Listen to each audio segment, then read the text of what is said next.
ವಿದ್ಯಾರ್ಥಿಗಳೇ, ಇಂದಿನ ದಿವಸ ರಾಜ್ಯಶಾಸ್ತ್ರದಲ್ಲಿ ನಮ್ಮ ಸಂವಿಧಾನ ಅನ್ನೋ ಒಂದು ಅಧ್ಯಾಯದ ಬಗ್ಗೆ ನಾವಿವತ್ತು ತರಗತಿಯನ್ನ ನೋಡೋಣ. ಇಲ್ಲಿ ಬಹಳ ಪ್ರಮುಖವಾಗಿ ನಮ್ಮ ಭಾರತ ದೇಶಕ್ಕೆ ಸ್ವಾತಂತ್ರ್ಯ ಯಾವಾಗ ಸಿಕ್ತು? ದೇವರಾಜ್ ನೀನ್ ಹೇಳಪ್ಪ. ಭಾರತಕ್ಕೆ ಸ್ವಾತಂತ್ರ್ಯ ಯಾವಾಗ ಸಿಕ್ತು ಹೇಳಪ್ಪ. 1947 ಆಗಸ್ಟ್ 15. 1947 ಸೊ ಅದಕ್ಕಿಂತ ಮುಂಚೆ 1947 ಆಗಸ್ಟ್ 15ಕ್ಕಿಂತ ಮುಂಚೆ ಭಾರತ ದೇಶವನ್ನ ಯಾರು ಆಳ್ತಾ ಇದ್ರು? ಬ್ರಿಟಿಷರು ಆಳ್ತಾ ಇದ್ರು. ಹೌದಾ? ಈಗ ನೋಡಿ, ಬ್ರಿಟಿಷರು ಆಳ್ತಕ್ಕಂತ ಸಂದರ್ಭದಲ್ಲಿ ಅಂದ್ರೆ ಇಂಗ್ಲಿಷ್ ಈಸ್ಟ್ ಇಂಡಿಯಾ ಕಂಪನಿ 1600ರಲ್ಲಿ ಸ್ಥಾಪನೆ ಆಗಿ 1947 ಆಗಸ್ಟ್ 15ರವರೆಗೆ ಬ್ರಿಟಿಷರು ನಮ್ಮನ್ನ ಆಳಿದ್ರು. ಅದಕ್ಕಿಂತ ಇಂಚೆ 1600 ಇಂಗ್ಲಿಷ್ ಈಸ್ಟ್ ಇಂಡಿಯಾ ಕಂಪನಿ ಇತ್ತು. ಅದಕ್ಕಿಂತ ಇಂಚೆ ನಮ್ಮ ದೇಶವನ್ನ ರಾಜರುಗಳು ಆಳ್ತಾ ಇದ್ರು. ಯಾರು ಆಳ್ತಾ ಇದ್ರು? ರಾಜರ ಆಳ್ವಿಕೆ ಇತ್ತು. ಅನೇಕ ರಾಜರು ಇತಿಹಾಸದಲ್ಲಿ ಆಳ್ವಿಕೆಯನ್ನ ನಡೆಸಿರ್ತಕ್ಕಂಥದ್ದನ್ನ ನಾವು ನೋಡ್ತೀವಿ. ಅನೇಕ ಸಾಮ್ರಾಜ್ಯಗಳನ್ನ ನಾವು ಆಳ್ವಿಕೆ ನಡೆಸಿರ್ತಕ್ಕಂಥದ್ದನ್ನ ನೋಡ್ತೀವಿ. ಇಲ್ಲಿ ತಮ್ಮದೇ ಆದಂತ ರೀತಿಯಲ್ಲಿ ಕೆಲವರು ಸರ್ವಾಧಿಕಾರಿಗಳಾಗಿ, ಕೆಲವರು ನಿರಂಕುಶಾಧಿಕಾರಿಗಳಾಗಿ ಏನೆಲ್ಲ ರೀತಿಯ ಆಡಳಿತವನ್ನ ನಡೆಸಿರ್ತಕ್ಕಂಥ ಉದಾಹರಣೆಯನ್ನ ನಾವು ದೇಶದ ಇತಿಹಾಸಗಳಲ್ಲಿ ನಾವು ನೋಡ್ತಾ ಹೋಗ್ತೀವಿ. ಅದಾದ ನಂತರ ಬ್ರಿಟಿಷರು ಆಳ್ವಿಕೆಯನ್ನು ನಡೆಸಿದ್ರು. 1600 ಇಂಗ್ಲಿಷ್ ಈಸ್ಟ್ ಇಂಡಿಯನ್ ಕಂಪನಿಯನ್ನು ಸ್ಥಾಪನೆ ಮಾಡಿಬಿಟ್ಟು 1857ರಿಂದ ನೇರ ಆಳ್ವಿಕೆಗೆ ಭಾರತವನ್ನ ಒಳಪಡಿಸ್ಕೊಂಡ್ಬಿಟ್ಟು ಅವರು ಆಳ್ವಿಕೆಯನ್ನು ನಡೆಸಿದ್ರು. ಆಗ ಈ ಸಂವಿಧಾನ ಇದ್ದಿಲ್ಲ. ಮತ್ತೆ ಅವ್ರು ಯಾವ ರೀತಿ ಆಳ್ವಿಕೆ ನಡೆಸಿದ್ರು? ಸಂವಿಧಾನದ ಪ್ರಕಾರ ಆಡಳಿತ ನಡೆಸಿದ್ರು, ಸಂವಿಧಾನ ಇಲ್ದಂಗೆ ಆಡಳಿತ ನಡೆಸಿದ್ರು. ಸಂವಿಧಾನ ಇಲ್ದಂಗೆ ಆಡಳಿತ ನಡೆಸಿದ್ರು ಅಂದ್ರೆ ಅವರ ನೀತಿ ನಿಯಮಗಳು, ಅವ್ರ ಕಾನೂನುಗಳು, ಅವ್ರು ಹೇಳಿದ್ದೇ ಕಾನೂನು, ಅವ್ರು ಮಾಡಿದ್ದೇ ಕಾನೂನು. ಯಾವುದೇ ಅವ್ರ ಕಾನೂನನ್ನ ಮಾಡಲಿಕ್ಕೆ ಯಾವುದೇ ರೀತಿಯ ಒಂದು ನಿಯಮ, ನೀತಿ, ತತ್ವ ಇರಲಿಲ್ಲ. ಕಾನೂನಿನ ಚೌಕಟ್ಟು ಏನೋ ಇರಲಿಲ್ಲ. ತಮಗೆ ತೋಚಿದ ರೀತಿಯಲ್ಲಿ ಅವರು ಆಳ್ವಿಕೆಯನ್ನ ನಡೆಸ್ತಾ ಇದ್ರು. ಯಾರು?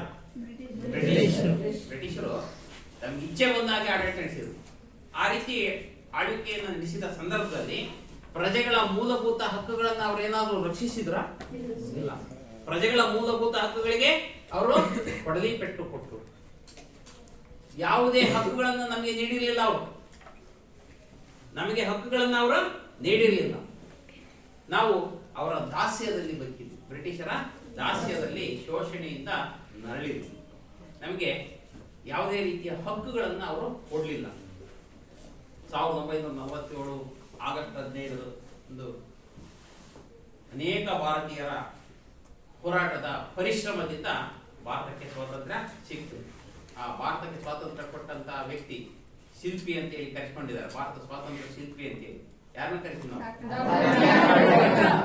ಸ್ವಾತಂತ್ರ್ಯ ಶಿಲ್ಪಿ, ಸಂವಿಧಾನ ಶಿಲ್ಪಿ ಅಲ್ಲ. ಭಾರತ ಗಾಂಧಿ, ಮಹಾತ್ಮ ಗಾಂಧೀಜಿಯವರು ಸ್ವಾತಂತ್ರ್ಯಕ್ಕೋಸ್ಕರ ಹೋರಾಟ ಮಾಡಿ ಸ್ವಾತಂತ್ರ್ಯವನ್ನ ತಂದುಕೊಟ್ರು. ಹೌದಾ ಇಲ್ಲ? ಸೊ ಸ್ವಾತಂತ್ರ್ಯ ಸಿಕ್ಕ ತಕ್ಷಣ, ಭಾರತಕ್ಕೆ ಸ್ವಾತಂತ್ರ್ಯ ಸಿಕ್ಕ ತಕ್ಷಣ ಏನು ದೇಶದ ಎಲ್ಲಾ ಸಮಸ್ಯೆಗಳು ಮಾಯ ಆಗಲಿಲ್ಲ.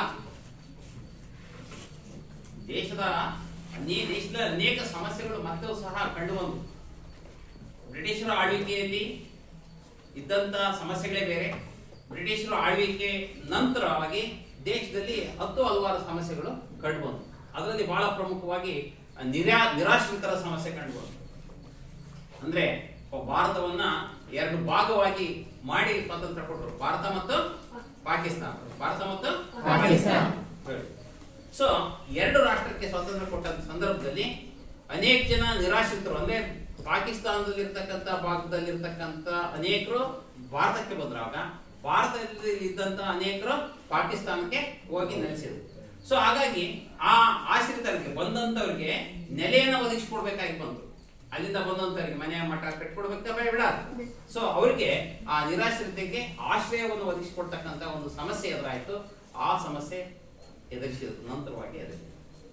ಅದಾದ ನಂತರ ಭಾರತ ನೇರ ಆಳ್ವಿಕೆಗೆ ಒಳಪಟ್ಟಿತ್ತು. ಬ್ರಿಟಿಷರ ನೇರ ಆಳ್ವಿಕೆಗೆ ಕೆಲವು ರಾಜ ಸಂಸ್ಥಾನಗಳು ಸಹ ಇದ್ದು. ಸೊ ಅವೆಲ್ಲವನ್ನು ಏನ್ ಮಾಡ್ಬೇಕಾಗಿತ್ತು? ಒಂದುಗೂಡಿಸ್ಬೇಕಾಗಿತ್ತು. ಸಂಸ್ಥಾನಗಳೆಲ್ಲವನ್ನು ಸಹ ಏನ್ ಮಾಡ್ಬೇಕಾಗಿತ್ತು? ಒಂದುಗೂಡಿಸ್ಬೇಕಾಗಿತ್ತು. ದೇಶದ ಎಲ್ಲಾ ಸಂಸ್ಥಾನಗಳನ್ನ ಒಂದುಗೂಡಿಸ್ತಕ್ಕಂಥ ಅಚ್ಚುಕಟ್ಟಾದ ಕಾರ್ಯವನ್ನ ನಮ್ಮ ಭಾರತ ದೇಶದಲ್ಲಿ ನಿರ್ವಹಿಸಿದವರು ಯಾರು ಅಂತ ಏನಾದ್ರು ಗೊತ್ತಿದೆ? ಅವರನ್ನ ಹುಕ್ಕಿನ ಮನುಷ್ಯ ಅಂತ ಕರೀತಾರೆ. ಸರ್ದಾರ್ ವಲ್ಲಭಾಯ್ ಪಟೇಲ್. ಆ ಕೆಲಸವನ್ನ ಸಾಧಿಸಿ ತೋರಿಸಿದ್ರು. ಹೈದರಾಬಾದ್, ಜಮ್ಮು ಮತ್ತು ಕಾಶ್ಮೀರ, ಜುನಾಗಢ ಇವೆಲ್ಲ ಭಾರತದೊಳಗೆ ಸೇರಿಸಲಿಕ್ಕೆ ಸಾಕಷ್ಟು ಪ್ರಯತ್ನ ಪಟ್ಟಂತ ವ್ಯಕ್ತಿ ಯಾರು ಗೊತ್ತಾ? ಯಾರು? ಸರ್ದಾರ್ ವಲ್ಲಭಾಯ್ ಪಟೇಲ್. ನೋಡಿ, ಸಂಸ್ಥಾನಗಳನ್ನ ವಿಲೀನೀಕರಣಗೊಳಿಸಿ ಯಶಸ್ವಿಯಾದಂತವ್ರು ಯಾರಪ್ಪ ಅಂತಂದ್ರೆ ಸರ್ದಾರ್ ವಲ್ಲಭಾಯ್ ಪಟೇಲ್. ಸೊ ಆ ಕೆಲಸವನ್ನ ಅವರು ಯಶಸ್ವಿಯಾಗಿ ಮಾಡಿ ಮುಗಿಸಿದ್ರು ಸರ್ದಾರ್ ವಲ್ಲಭಾಯ್ ಪಟೇಲ್ ಅವರು. ಸೊ ಅದಾದ ನಂತರವಾಗಿ ಆ ಸಮಸ್ಯೆಯನ್ನು ಬಗೆಹರಿಸಿದ್ರು. ಸಂಸ್ಥಾನಗಳ ವಿಲೀನೀಕರಣ ಆಯಿತು, ನಿರಾಶ್ರಿತರ ಸಮಸ್ಯೆಯನ್ನ ಬಗೆಹರಿಸಿದ್ರು. ಅದಾದ ನಂತರವಾಗಿ ಇನ್ನ ಒಂದು ದೊಡ್ಡ ಸಮಸ್ಯೆ ಏನಪ್ಪಾ ಅದು ಅಂದ್ರೆ ದೇಶದ ಆಡಳಿತ ಸುಗಮವಾಗಿ ನಡೆಸ್ಕೊಂಡು ಹೋಗ್ಲಿಕ್ಕೆ ಒಂದು ಆಡಳಿತಾತ್ಮಕ ನೀತಿ ತತ್ವಗಳು ಬೇಕಾಗುತ್ತೆ.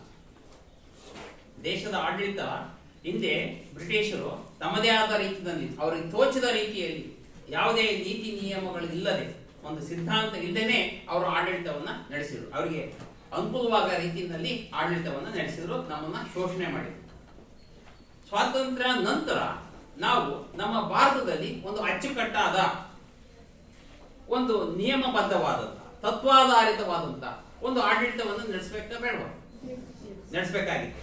ಆ ನಿಟ್ಟಿನಲ್ಲಿ ಆ ರೀತಿಯ ಒಂದು ಉತ್ತಮವಾದ ಆಡಳಿತವನ್ನ ನಡೆಸಿಕೊಂಡು ಹೋಗ್ಲಿಕ್ಕೋಸ್ಕರವಾಗಿ ಏನನ್ನ ರಚನೆ ಮಾಡ್ಬೇಕಾಗಿತ್ತು ಅಂತಂದ್ರೆ ಏನ್ ರಚನೆ ಮಾಡ್ಬೇಕಾಗಿತ್ತು ಗೊತ್ತಾ? ಸಂವಿಧಾನ. Very good. ಏನ್ ರಚನೆ ಮಾಡ್ಬೇಕಾಗಿತ್ತು? ಸಂವಿಧಾನ. ನಮ್ಮ ಭಾರತ ದೇಶಕ್ಕೆ ಒಂದು ಸಂವಿಧಾನವನ್ನ ರಚನೆ ಮಾಡಬೇಕಾದಂತ ಒಂದು ಹೊಣೆಗಾರಿಕೆ ನಮ್ಮ ದೇಶಕ್ಕೆ ಇತ್ತು. ಸೊ ಆಗ ನೋಡಿ, ಭಾರತಕ್ಕೆ ಒಂದು ಸಂವಿಧಾನವನ್ನ ರಚನೆ ಮಾಡುವ ಸಲುವಾಗಿ ದೇಶದ ಆಡಳಿತವನ್ನ ನಡೆಸ್ಕೊಂಡು ಹೋಗ್ಲಿಕ್ಕೆ ಸರ್ಕಾರಗಳು ಒಂದು ಕಾನೂನಿನ ಅಡಿನಲ್ಲಿ ನಡೆಸ್ಕೊಂಡು ಹೋಗ್ಲಿಕ್ಕೆ ಬೇಕಾದಂತ ಒಂದು ನಮ್ಮ ಭಾರತ ದೇಶಕ್ಕೆ ಒಂದು ಸಂವಿಧಾನವನ್ನ ರಚನೆ ಮಾಡಬೇಕಾದಂತ ಒಂದು ಹೊಣೆಗಾರಿಕೆ ನಮ್ಮ ಭಾರತ ದೇಶಕ್ಕೆ ಇತ್ತು. ಆಗ ಸ್ವತಂತ್ರ ಬಂದ ತಕ್ಷಣ ಆ ಕೆಲಸವನ್ನ ಬಹಳ ಪ್ರಮುಖವಾಗಿ ಮಾಡಬೇಕಾಗಿತ್ತು. ಅಲ್ಲಿ ಏನ್ ಮಾಡಲಾಯಿತು ಅಂತಂದ್ರೆ ಭಾರತದ ಸಂವಿಧಾನ ರಚನಾ ಸಭೆಯನ್ನ ರಚನೆ ಮಾಡಲಾಯಿತು. ಭಾರತದ ಸಂವಿಧಾನ ರಚನಾ ಸಭೆ ಸೇರ್ಬೇಕಾಯ್ತು. ನೋಡಿ ಏನಾಗ್ತದೆ ಅಂತಂದ್ರೆ ಈ ಸಂವಿಧಾನವನ್ನ ರಚನೆ ಮಾಡ್ಲಿಕ್ಕೋಸ್ಕರವಾಗಿ ಬ್ರಿಟಿಷರು ಇದ್ದಂತಹ ಸಂದರ್ಭದಲ್ಲಿನೇ ಇನ್ನು ನಮಗೆ 1947 ಆಗಸ್ಟ್ 15ಕ್ಕೆ ಸ್ವಾತಂತ್ರ್ಯ ಕೊಡೋದಕ್ಕಿಂತ ಮುಂಚೆನೆ ನಮ್ಮ ಮೋತಿಲಾಲ್ ನೆಹರು ಆಯೋಗ ಅಂತ ಇತ್ತು. ಆ ಆಯೋಗ ಬ್ರಿಟಿಷರಿಗೆ ಏನ್ ಮಾಡಿತ್ತು ಅಂತಂದ್ರೆ ಒತ್ತಾಸೆ ಮಾಡಿತ್ತು, ಮೋತಿಲಾಲ್ ನೆಹರು ಆಯೋಗ. ಹಾಗೆ ಈ ಒಂದು ನಮ್ಮ ಭಾರತೀಯ ರಾಷ್ಟ್ರೀಯ ಕಾಂಗ್ರೆಸ್ ಪಕ್ಷ 1885ರಲ್ಲಿನೇ ಸ್ಥಾಪನೆ ಆಗಿತ್ತು. ಈಗಿನ ಕಾಂಗ್ರೆಸ್ ಪಕ್ಷ ಅದು ಸಹ ಒತ್ತಾಸೆಯನ್ನ ಬ್ರಿಟಿಷರಿಗೆ ಮಾಡಿತ್ತು. ಭಾರತಕ್ಕೆ ಒಂದು ಸಂವಿಧಾನ ರಚನಾ ಸಭೆಯನ್ನ ರಚಿಸ್ರಿ, ಸಂವಿಧಾನ ರಚನಾ ಸಭೆಯನ್ನ ರಚನೆ ಮಾಡಿಕೊಡ್ರಿ, ಸಂವಿಧಾನ ರಚನೆ ಮಾಡ್ಲಿಕ್ಕೋಸ್ಕರವಾಗಿ ಸಂವಿಧಾನ ರಚನಾ ಸಭೆಯನ್ನ ರಚನೆ ಮಾಡಬೇಕು ಅಂತೇಳಿ ಒತ್ತಾಸೆಯನ್ನ ಮಾಡಿತ್ತು ಮೋತಿಲಾಲ್ ನೆಹರು ಆಯೋಗ ಮತ್ತು ಭಾರತ ರಾಷ್ಟ್ರೀಯ ಕಾಂಗ್ರೆಸ್ ಪಕ್ಷ. ಸೊ ಇವೆರಡರ ಒತ್ತಾಸೆಯ ಫಲವಾಗಿ ಇವರು ಒತ್ತಾಯ ಮಾಡಿದ್ರು. ಯಾರಿಗೆ ಒತ್ತಾಯ ಮಾಡಿದ್ರು? ಬ್ರಿಟಿಷರಿಗೆ. ಸೊ ಆಗ ಈ ಕ್ಯಾಬಿನೆಟ್ ಆಯೋಗ, ಅಲ್ಲಿನ ಆಡಳಿತ ನಡೆಸ್ತಾ ಇದ್ದಂತ ಒಂದು ಕ್ಯಾಬಿನೆಟ್ ಆಯೋಗ, ಬ್ರಿಟಿಷ್ ಕ್ಯಾಬಿನೆಟ್ ಆಯೋಗ 1946 ಜುಲೈನಲ್ಲಿ, ಎಷ್ಟರಲ್ಲಿ? 1946 ಜುಲೈನಲ್ಲಿ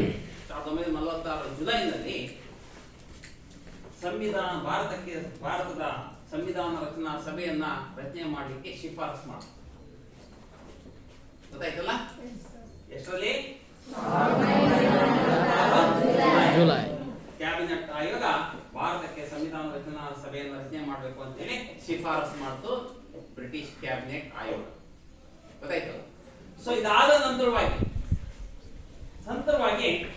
9/12/1946 ಇನ್ನು ಸ್ವತಂತ್ರ ಸಿಕ್ಕಿಲ್ಲ ನಮ್ಗಿನ್ನು. ಇಲ್ಲಿ 47 ಆಗಸ್ಟ್ 15ರಲ್ಲಿ 9ನೇ 9ನೇ ತಾರೀಕು 12ನೇ ತಿಂಗಳು ಅಂದ್ರೆ ಡಿಸೆಂಬರ್ 9, 1946 ಅಂತ ಹೇಳಿದ್ವಿ, ಅಥವಾ 9/12/1946ರಂದು ಭಾರತ ಸಂವಿಧಾನ ರಚನಾ ಸಭೆ ಸೇರಿತು.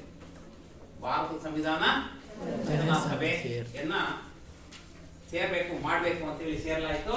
ಅಲ್ಲಿ 11/12/1946ರಂದು ಅಂದ್ರೆ ಡಿಸೆಂಬರ್ 11, 1946ರಂದು, ಡಿಸೆಂಬರ್ ತಿಂಗಳು 1946ರಂದು ಡಾಕ್ಟರ್ ರಾಜೇಂದ್ರ ಪ್ರಸಾದ್ ರವರನ್ನ, ಯಾರನ್ನ? ಡಾಕ್ಟರ್ ರಾಜೇಂದ್ರ ಪ್ರಸಾದ್ ಅವರನ್ನ ಏನ್ ಮಾಡಲಾಯಿತು ಅಂದ್ರೆ ಸಂವಿಧಾನ ರಚನಾ ಸಭೆಯ ಅಧ್ಯಕ್ಷರನ್ನಾಗಿ ಮಾಡಲಾಯಿತು. ಸಂವಿಧಾನ ರಚನಾ ಸಭೆಯ ಅಧ್ಯಕ್ಷರನ್ನಾಗಿ ಯಾರನ್ನ ಮಾಡಲಾಯಿತು? ಡಾಕ್ಟರ್ ರಾಜೇಂದ್ರ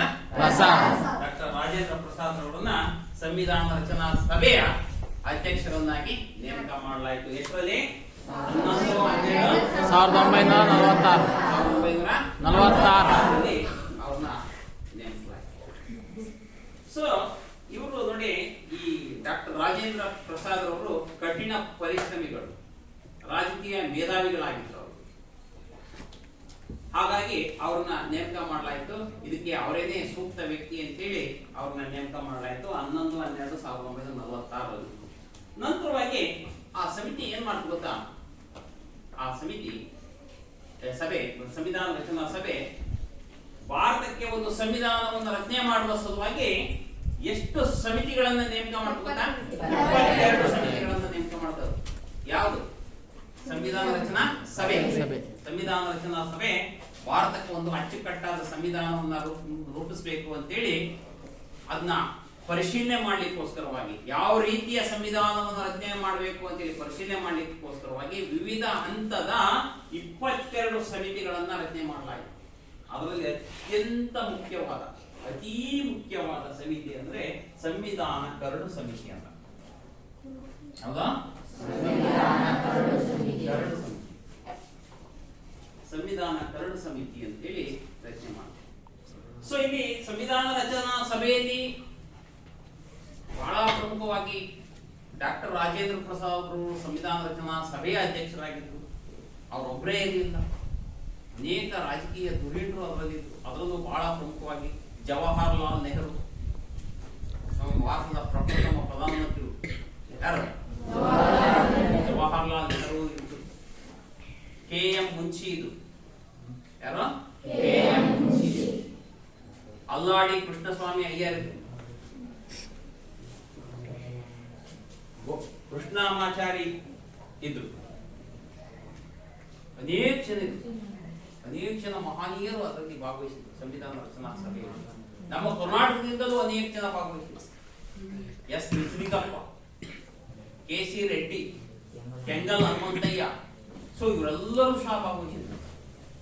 ಸೊ ಈಗ ನೋಡಿ, ಸಂವಿಧಾನ ರಚನಾ ಸಭೆಯಲ್ಲಿ ಡಾಕ್ಟರ್ ರಾಜೇಂದ್ರ ಪ್ರಸಾದ್ ರವರ ಜೊತೆಯಲ್ಲಿ ಬಹಳ ಪ್ರಮುಖವಾಗಿ ಹಲವಾರು ಜನ ಮುಖಂಡರು ಅದರಲ್ಲಿ ಭಾಗವಹಿಸಿದ್ರು. ಸಂವಿಧಾನ ರಚನಾ ಸಭೆಯಲ್ಲಿ ಸಂವಿಧಾನ ಭಾರತಕ್ಕೊಂದು ಅಚ್ಚುಕಟ್ಟಾದ ಸಂವಿಧಾನ ರಚನೆ ಮಾಡಬೇಕು ಅಂತೇಳಿ ಸಭೆ ಸೇರಿದಾಗ KC ರೆಡ್ಡಿ, ಎಸ್ ನಿಜಲಿಂಗಪ್ಪ, ಕೆಂಗಲ್ ಹನುಮಂತಯ್ಯ, ಅಲ್ಲಾಡಿ ಕೃಷ್ಣಸ್ವಾಮಿ ಅಯ್ಯರ್, KT ಕೃಷ್ಣಮಾಚಾರಿ, ಸೊ ಇವರೆಲ್ಲರೂ ಸಹ ಬಹಳ ಜನ ಭಾಗವಹಿಸಿ ಸಾಕಷ್ಟು ಜನ ಅದರಲ್ಲಿ ತನ್ನ ಕೊಡುಗೆಯನ್ನ ನೀಡಿದರು. ಸೊ ಇವರೆಲ್ಲ ಸೇರಿಬಿಟ್ಟು 22 ಸಮಿತಿಗಳನ್ನ ಮಾಡಿ ಭಾರತಕ್ಕೆ ಒಂದು ಅಚ್ಚುಕಟ್ಟಾದ ಸಂವಿಧಾನವನ್ನು ರಚನೆ ಮಾಡುವ ಸಲುವಾಗಿ 22 ಸಮಿತಿಗಳನ್ನ ಮಾಡಿದ್ರು. 22 ಸಮಿತಿಗಳನ್ನ ಮಾಡಿದ್ರು. ಅದಾದ ನಂತರವಾಗಿ ಸಂವಿಧಾನ ಕರಡು ಸಮಿತಿ ಅಂತಕ್ಕಂಥ ಒಂದು ಪ್ರಮುಖ ಸಮಿತಿಯನ್ನು ಮಾಡಿದ್ರು. ಅದಕ್ಕೆ ಸಂಪೂರ್ಣವಾಗಿ ಸಂವಿಧಾನವನ್ನ ತಯಾರು ಮಾಡುವ ಹೊಣೆಯನ್ನ ಇದಕ್ಕೆ ನೀಡಿದ್ರು, ಸಂವಿಧಾನ ಕರಡು ಸಮಿತಿ. ಅದರ ಅಧ್ಯಕ್ಷತೆಯನ್ನ ಯಾರಿಗೆ ವಹಿಸಿದ್ರು? ಸಂವಿಧಾನ ಕರಡು ಸಮಿತಿ ಅಧ್ಯಕ್ಷರನ್ನಾಗಿ ಯಾರು ಮಾಡಿದ್ರು ಅಂದ್ರೆ ವೆರಿ ಗುಡ್. ಸಂವಿಧಾನ ಕರಡು ಸಮಿತಿ ಅಧ್ಯಕ್ಷರು ಯಾರಾಗಿದ್ರು? Doctor BR Ambedkar. Doctor BR Ambedkar ಅವರನ್ನ ಸಂವಿಧಾನ ಕರಡು ಸಮಿತಿಯ ಅಧ್ಯಕ್ಷರನ್ನಾಗಿ ಅವರು ಮಾಡಿದ್ರು. ಸಂವಿಧಾನ ಕರಡು ಸಮಿತಿಯ ಅಧ್ಯಕ್ಷರನ್ನಾಗಿ. ಸೊ ಸಂವಿಧಾನ ಕರಡು ಸಮಿತಿ ಅಧ್ಯಕ್ಷರನ್ನಾಗಿ ಡಾಕ್ಟರ್ BR ಅಂಬೇಡ್ಕರ್ ಅವರನ್ನ ಮಾಡಿದಾಗ ನೋಡಿ, ಬಹಳ ಪ್ರಮುಖವಾಗಿ ಸುಮ್ಮನೆ ಅವರು ಒಂದು ಸಂವಿಧಾನವನ್ನು ರಚನೆ ಮಾಡ್ಲಿಕ್ಕೆ ಆಗಲ್ಲ. ಯಾಕೆಂತಂದ್ರೆ ಕುತ್ಕೊಂಡು ನೆಟ್ಟೆ ಬರೆಯೋದಲ್ಲ. ಸಾಕಷ್ಟು ವಿಶ್ವದ ವಿವಿಧ ದೇಶಗಳ ಸಂವಿಧಾನಗಳನ್ನು ಅಧ್ಯಯನ ಮಾಡಿದ್ರು ಅವರು. ವಿಶ್ವದ ವಿವಿಧ ದೇಶಗಳ ಸಂವಿಧಾನಗಳನ್ನು ಅಧ್ಯಯನ ಮಾಡಿದರು. ಡಾಕ್ಟರ್ BR ಅಂಬೇಡ್ಕರ್ ಅವರ ನೇತೃತ್ವದಲ್ಲಿ ವಿವಿಧ ದೇಶಗಳಿಗೆ ಹೋಗಿ ಬಂದರು. ಅಲ್ಲಿನ ಸಂವಿಧಾನ ಯಾವ ರೀತಿ ಇದೆ, ಅಲ್ಲಿನ ಜನಸಂಖ್ಯೆಯ ಸ್ವರೂಪ ಯಾವ ರೀತಿ ಇದೆ, America, Russia, Britain, France, China ಅನೇಕ ದೇಶಗಳು ವಿಶ್ವದ ಅವರಿಗೆ ಬೇಕಾಗಿರ್ತಕ್ಕಂಥ ಅಲ್ಲಿ ಅನೇಕ ದೇಶಗಳ ಸಂವಿಧಾನಗಳನ್ನ ಅಲ್ಲಿ ಹೋಗಿ ನೋಡ್ಕೊಂಡು ಬಂದ್ರಲ್ಲ, ಅಲ್ಲಿ ಯಾವ ರೀತಿ ಸಂವಿಧಾನಗಳನ್ನ ಬೇರೆ ಬೇರೆ ರಾಷ್ಟ್ರಗಳಲ್ಲಿ ರಚನೆ ಮಾಡಿದ್ದಾರೆ. ನಮ್ಮ ಭಾರತದಂತ ಜನಸಂಖ್ಯಾ ಬಾಹುಳ್ಯವನ್ನು ಹೊಂದಿರತಕ್ಕಂಥ ದೇಶಕ್ಕೆ, ಅಂದ್ರೆ ಅತ್ಯಂತ ಹೆಚ್ಚಿನ ಜನಸಂಖ್ಯೆಯನ್ನು ಹೊಂದಿರತಕ್ಕಂಥ ದೇಶ ನಮ್ಮದು. ಇಂಥ ದೇಶಕ್ಕೆ ಯಾವ ರೀತಿಯ ಸಂವಿಧಾನವನ್ನ ರೂಪಿಸಿದ್ರೆ ನಮಗೆ ಸರಿ ಹೋಗುತ್ತೆ ಅಂತೇಳಿ ಅವರು ಅಚ್ಚುಕಟ್ಟಾದ ಒಂದು ಸಂವಿಧಾನವನ್ನು ರೂಪಿಸಲಿಕ್ಕೆ ಸಾಕಷ್ಟು ಶ್ರಮಿಸ್ತಾರೆ. ಸಾಕಷ್ಟು ಅವರು ಅನೇಕ ಅಧ್ಯಯನಗಳನ್ನ ಮಾಡ್ತಾರೆ, ಸಾಕಷ್ಟು ಗ್ರಂಥಗಳನ್ನ ಓದ್ತಾರೆ. ನಮ್ಮ ಜನಸಂಖ್ಯೆ ಬಾಹುಳ್ಯವನ್ನು ಹೊಂದಿರತಕ್ಕಂಥ ದೇಶ ಭಾರತ. ಸುಮಾರು 140 ಕೋಟಿ ಜನಸಂಖ್ಯೆಯನ್ನು ಹೊಂದಿರತಕ್ಕಂಥ ದೇಶ. ಜನಸಂಖ್ಯೆಯಲ್ಲಿ 2ನೇ ಸ್ಥಾನವನ್ನು ಹೊಂದಿರತಕ್ಕಂಥ ದೇಶ. ಭೂಪ್ರದೇಶದಲ್ಲಿ 7ನೇ ಸ್ಥಾನವನ್ನು ಹೊಂದಿರತಕ್ಕಂಥ ದೇಶ. ಇಂತಹ ಜನಸಂಖ್ಯಾ ಬಾಹುಳ್ಯವನ್ನು ಹೊಂದಿರತಕ್ಕಂಥ ಅತ್ಯಂತ ದೊಡ್ಡ ದೇಶಕ್ಕೆ ಯಾವ ರೀತಿಯ ನಮ್ಮ ದೇಶದ ಜನರ ಒಂದು ಆಚಾರ ವಿಚಾರಗಳು, ಸಂಸ್ಕೃತಿಗಳಿಗೆ, ಯಾವ ರೀತಿಯ ಭಾಷೆಗಳಿಗೆ ಯಾವ ರೀತಿಯ ಸಂವಿಧಾನವನ್ನು ರಚನೆ ಮಾಡಿದ್ರೆ ಅದು ಸರಿಯಾಗುತ್ತೆ ಅಂತ ಹೇಳಿ ಸಾಕಷ್ಟು ಅಧ್ಯಯನ ಮಾಡಿಬಿಟ್ಟು ಒಂದು ಸಂವಿಧಾನವನ್ನು ರಚನೆ ಮಾಡ್ತಾರೆ ಅವರು. 145 ಸಭೆ ಸೇರುತ್ತೆ. ಇದು ಸಂವಿಧಾನ ರಚನಾ ಸಭೆ. ಭಾರತದ ಸಂವಿಧಾನವನ್ನು ರಚನೆ ಮಾಡ್ಲಿಕ್ಕೆ ಎಷ್ಟು ಸಭೆ ಸೇರುತ್ತೆ? 145. ಒಂದ್ ಸಭೆ ಅಲ್ಲ, 145 ಸಭೆಗಳು ಸೇರ್ತವೆ. ಚರ್ಚೆ ಮಾಡ್ಬೇಕಲ್ಲ, ಯಾಕೆಂದ್ರೆ ಒಂದು ದೇಶಕ್ಕೆ ಸಂವಿಧಾನ ರಚನೆ ಮಾಡ್ತಕ್ಕಂಥದ್ದು ಸುಲಭದ ಕೆಲಸ ಆಗಿರಲಿಲ್ಲ, ಬಹಳ ಕಠಿಣ ಕೆಲಸ ಆಗಿತ್ತು. ಆ ಅಚ್ಚುಕಟ್ಟಾದ ರೀತಿಯ ಕೆಲಸವನ್ನ ಯಶಸ್ವಿಯಾಗಿ ನಮ್ಮ ಡಾಕ್ಟರ್ ರಾಜೇಂದ್ರ ಪ್ರಸಾದ್ ಅವರ ಈ ಭಾರತ ಸಂವಿಧಾನ ರಚನಾ ಸಭೆಯ ಅಧ್ಯಕ್ಷರ ಒಂದು ನೇತೃತ್ವದಲ್ಲಿ ಸಂವಿಧಾನ ಕರಡು ಸಮಿತಿಯ ಅಧ್ಯಕ್ಷರಾಗಿರ್ತಕ್ಕಂಥ ಡಾಕ್ಟರ್ BR ಅಂಬೇಡ್ಕರ್ ಅವರು ಅದನ್ನ ಯಶಸ್ವಿಯಾಗಿ ನೆರವೇರಿಸಿದರು. ಇಲ್ಲಿ BR ಅಂಬೇಡ್ಕರ್ ಅವರ ಪಾತ್ರ ಬಹಳ ಪ್ರಮುಖವಾಗಿತ್ತು ಸಂವಿಧಾನ ರಚನೆಯಲ್ಲಿ. ಹಾಗಾಗಿ ಅವರನ್ನ ಏನಂತ ಕರೆಯಲಾಗಿದೆ ಅಂದ್ರೆ ಸಂವಿಧಾನದ ಶಿಲ್ಪಿ ಏನಂತ ಕರೆಯಲಾಗಿದೆಪ್ಪ? ಯಾರನ್ನ ಸಂವಿಧಾನದ ಶಿಲ್ಪಿ ಅಂತ ಕರೆಯಲಾಗಿದೆ?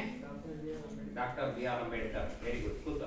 ಡಾಕ್ಟರ್ BR ಅಂಬೇಡ್ಕರ್ ಅವರನ್ನ ಸಂವಿಧಾನದ ಶಿಲ್ಪಿ ಅಂತ ಕರೆಯಲಾಗಿದೆ.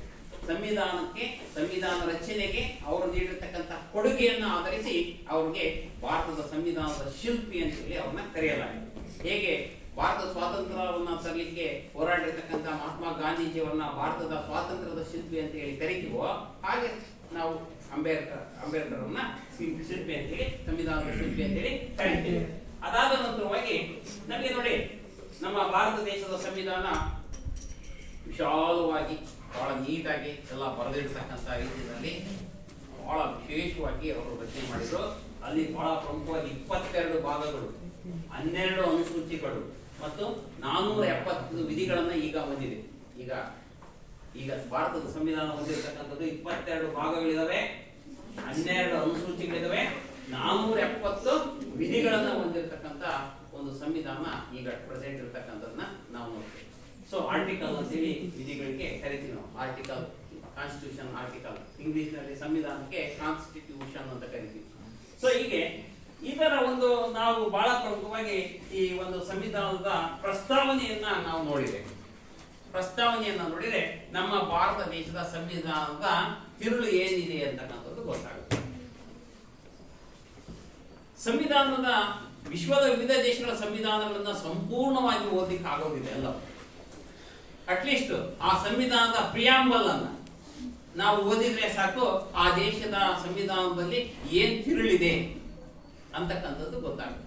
ಅಂದ್ರೆ ಮೂಲಭೂತ ತತ್ವಗಳು ಏನು ಅಡಗಿದಾವೆ, ಯಾವ ಮೂಲಭೂತ ತತ್ವಗಳು ಆ ಸಂವಿಧಾನದಲ್ಲಿ ಅಡಗಿದಾವೆ ಅಂತಕ್ಕಂಥದ್ದನ್ನ ಬಹಳ ಕಡಿಮೆ ಅವಧಿನಲ್ಲಿ ನಾವು ಓದಿ ತಿಳಿಬೇಕು ಅಂದ್ರೆ ಯಾವ್ದ್ರಿಂದ ತಿಳಿಬಹುದು ಗೊತ್ತಾ?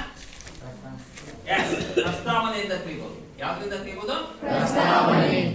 ಇದನ್ನ ಏನಂತ ಕರೆಯಲಾಗಿದೆ? ಪ್ರಸ್ತಾವನೆ ಅಂತಂದ್ರೆ ಏನಂತ ಕರೆಯಲಾಗಿದೆ ಅಂತಂದ್ರೆ ಸಂವಿಧಾನದ ಕನ್ನಡಿ ಅಂತ ಕರೀತಾರೆ. ಏನಂತ ಕರೀತಾರೆ? ಸಂವಿಧಾನದ ಕನ್ನಡಿ ಅಥವಾ ಪೀಠಿಕೆಯೋಪಾದಿಯಲ್ಲಿ, ಸಂವಿಧಾನದ ಪೀಠಿಕೆಯೋಪಾದಿಯಲ್ಲಿದೆ ಅಂತ ಕೆಲವರು ಕರೆದ್ರೆ, ಕೆಲವರು ಇದನ್ನ ಸಂವಿಧಾನದ ಕನ್ನಡಿ ಅಂತ ಕರೀತಾರೆ. ಕೆಲವರು ಇದನ್ನ ಸಂವಿಧಾನದ ತಿರುಳು ಅಂತ ಕರೀತಾರೆ. ತಿರುಳು ಗೊತ್ತಾಯ್ತಲ್ಲ? ಕೆಲವರು ಏನಂತ ಕರೀತಾರೆ ಅಂದ್ರೆ ಸಂವಿಧಾನದ ಕನ್ನಡಿ ಪ್ರಸ್ತಾವನೆಯನ್ನ ಸಂವಿಧಾನದ ಕನ್ನಡಿ ಅಂತ ಕರೀತಾರೆ. ಇನ್ನು ಕೆಲವರು ಸಂವಿಧಾನದ ತಿರುಳು ಅಂತ ಕರೀತಾರೆ. ಇನ್ನು ಕೆಲವರು ಏನ್ ಕರ್ತಾರೆ? ಪೀಠಿಕೆ ಪೀಠಿಕೆ ಅಂತ ಕರೀತಾರೆ. ಏನಂತ ಕರೀತಾರೆ? ಪೀಠಿಕೆ. ಪೀಠಿಕೆಯೋಪಾದಿಯಲ್ಲಿದೆ ಅಂತ ಕರೀತಾರೆ. ಹೀಗೆ ಹಲವಾರು ಜನ ಈ ರೀತಿ ಕರೆದಿದ್ದಾರೆ. ಸರಿಯಾಗಿ ಕೇಳಿಸ್ಕೊಳ್ಳಿ. ಇಲ್ಲಿ ಭಾರತದ ಸಂವಿಧಾನದ ಪ್ರಸ್ತಾವನೆ ಯಾವ ರೀತಿ ಇದೆ ಅಂತಕ್ಕಂಥದ್ದನ್ನ ನಾನು ಒಂದ್ಸರಿ ಓದ್ತೀನಿ, ಆಮೇಲೆ ಅದನ್ನ ಎಕ್ಸ್ಪ್ಲೇನ್ ಮಾಡ್ತಾ ಹೋಗೋಣ. ನೋಡಿ, ನಮ್ಮ ಭಾರತದ ಸಂವಿಧಾನ ಪ್ರಸ್ತಾವನೆ ಇದನ್ನ ಓದಿದ್ರೆ ಸಾಕು, ನಮ್ಮ ಭಾರತ ದೇಶದ ಸಂವಿಧಾನದಲ್ಲಿ ಯಾವ ತಿರುಳಿದೆ ಅಂತ ಗೊತ್ತಾಗುತ್ತೆ, ಅಥವಾ ನಮ್ಮ ಭಾರತ ದೇಶದ ಸಂವಿಧಾನದ ಮೂಲ ತತ್ವಗಳೇನು ಅಂತಕ್ಕಂಥದ್ದು ಗೊತ್ತಾಗುತ್ತೆ. ಸಂವಿಧಾನದ ಮೂಲ ತತ್ವಗಳು, ಯಾವ ತತ್ವಗಳ ಆಧಾರದ ಮೇಲೆ ನಮ್ಮ ಭಾರತ ದೇಶದ ಸಂವಿಧಾನ ನಿಂತಿದೆ ಅಂತಕ್ಕಂಥದ್ದು ಕೇವಲ ಈ ಪ್ರಸ್ತಾವನೆಯನ್ನ ಓದೋದ್ರಿಂದಲೇ ಗೊತ್ತಾಗುತ್ತೆ. ಇಷ್ಟು ಅತ್ಯಂತ ಉತ್ತಮವಾದ ಪ್ರಸ್ತಾವನೆಯನ್ನ ನಮ್ಮ ಭಾರತ ದೇಶ ಹೊಂದಿರ್ತದೆ. ಪೂರ್ವ ಪೀಠಿಕೆ ಅಂತ ಒಂದು ಸಹ ಇದನ್ನ ಕರೀತಾರೆ, ಅಥವಾ ಪ್ರಸ್ತಾವನೆ ಅಂತ ಕರೀತಾರೆ. ಇಂಗ್ಲಿಷ್ ಅಲ್ಲಿ ಪ್ರಿಯಾಂಬಲ್ ಅಂತ ಕರೀತಾರೆ. ನೋಡಿ, ಇನ್ನೊಂದ್ಸರಿ ಓದ್ತೀನಿ.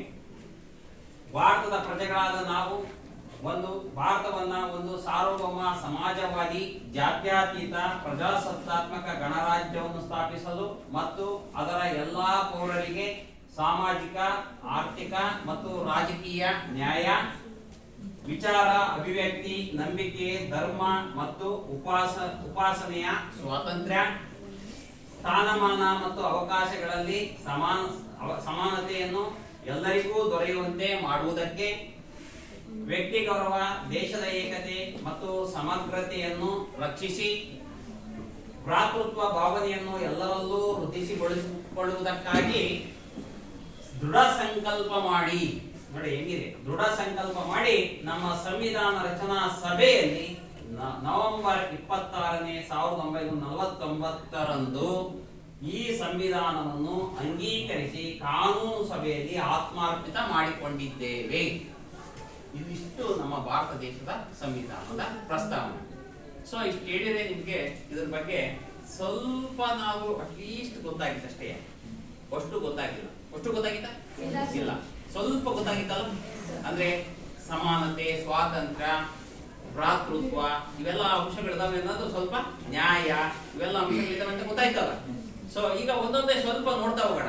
ಏನಿದೆ ನಮ್ಮ ಭಾರತದ ಸಂವಿಧಾನದ ಪ್ರಸ್ತಾವನೆಯಲ್ಲಿ ಇರ್ತಕ್ಕಂಥ ಮೂಲಭೂತ ತತ್ವಗಳೇನು ಅಂತಕ್ಕಂಥದ್ದನ್ನ ನೋಡ್ತಾ ಹೋದ್ರೆ, ನೋಡಿ ಫಸ್ಟ್ ಹೊರಟಿದೆ ಭಾರತದ ಪ್ರಜೆಗಳಾದ ನಾವು. ಅವರು ಸಂವಿಧಾನ ರಚನಾಕಾರರು ಏನಿದ್ರಲ್ಲ, ಅವರು ನಮ್ಮ ಪರವಾಗಿ ನಾವೆಲ್ಲರೂ ಇಡೀ ದೇಶದ ಜನರೆಲ್ಲ ಹೋಗಿ ಸಂವಿಧಾನ ರಚನೆ ಮಾಡಕ್ಕಾಗುತ್ತಾ? ಇಲ್ಲ. ನಮ್ಮ ಪರವಾಗಿ ನಮ್ಮ ಪ್ರತಿನಿಧಿಗಳು ಅವರು ಸಂವಿಧಾನವನ್ನು ರಚನೆ ಮಾಡಿದ್ರು. ಹಾಗಾಗಿ ಅವ್ರು ಏನಂತ ಕರ್ಕೊಂಡ್ರು? ಭಾರತದ ಪ್ರಜೆಗಳಾದ ನಾವು.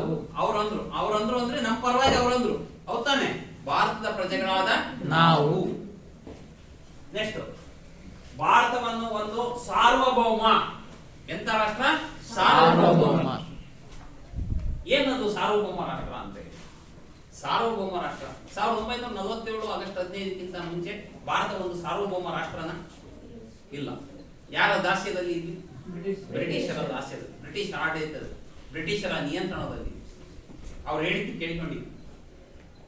ನೆಕ್ಸ್ಟ್, ಭಾರತ ಸ್ವತಂತ್ರ ಬಂದ ಮೇಲೆ ನಮ್ಮದೇ ಸರ್ಕಾರವನ್ನು ರಚನೆ ಮಾಡಿಕೊಂಡ ಮೇಲೆ ನಮ್ಮ ಭಾರತ ದೇಶ ಏನಾಗಿದೆ ಅಂದ್ರೆ ಒಂದು ಸಾರ್ವಭೌಮ ರಾಷ್ಟ್ರ ಆಗಿದೆ. ಎಂತ ರಾಷ್ಟ್ರ ಆಗಿದೆ?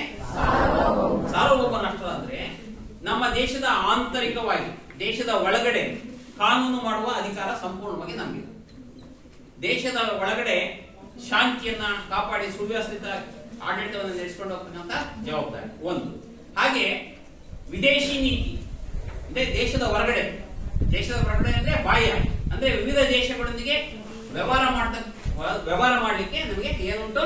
ಸ್ವಾತಂತ್ರ್ಯ ಉಂಟು. ಯಾರನ್ನೇನು ಕೇಳಬೇಕಾಗಿಲ್ಲ. ಈಗ ಉದಾಹರಣೆ, ಬೇರೆ ದೇಶದೊಂದಿಗೆ, ಉದಾಹರಣೆ ರಷ್ಯಾದೊಂದಿಗೆ ನಾವು ತೈಲವನ್ನ ತರಿಸ್ಕೊಳ್ತಾ ಇದೀವಿ. ನಮ್ಗಿಷ್ಟ ಅದು, ನಾವು ರಷ್ಯಾದಿಂದಲೂ ತರಿಸ್ಕೊಳ್ತೀವಿ ಅಥವಾ ಸೌದಿ ಅರೇಬಿಯಾದಿಂದಲಾದ್ರೂ ತರಿಸ್ಕೊಳ್ತೀವಿ.